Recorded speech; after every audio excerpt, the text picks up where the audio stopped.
Hello guys, আসসালামু আলাইকুম। আজকে সকালবেলা আমি গরু নিয়ে এসেছি। গরুকে ঘাস খাওয়ানোর জন্যে গরু ঘাস খাচ্ছে, আপনারা দেখতে পাচ্ছেন। বেশি ঘাস পেলে আমার গরু খেতে চায় না, এরকমই বজ্জাত হয়ে গেছে। বেশি মানে ওর খাওয়া হয়ে গেছে, মানুষের গরু ঘাস পায় না, আমার গরু বেশি খাবার পায় আর বেশি আর ভাব হয়ে গেছে। আমার গরুটা সেই শয়তান হয়ে যাচ্ছে আস্তে আস্তে।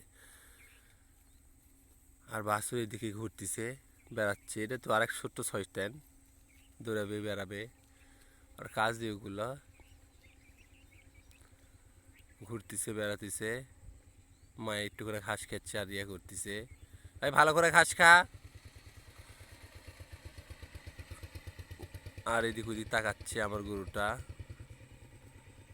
এই ঘাস খা, ঘাস খা। ঘাস খাচ্ছে।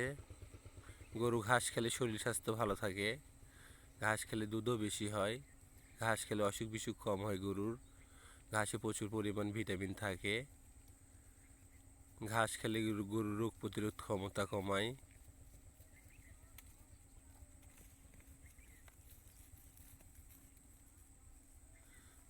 এই পাশ থেকে আবার ওই পাশে উঠা চলে যাচ্ছে। আমার ভিডিওটি ভালো লাগলে লাইক কমেন্ট শেয়ার করে দেবেন। আজ এ পর্যন্ত, দেখা হবে নতুন ভিডিওতে। আল্লাহ হাফেজ।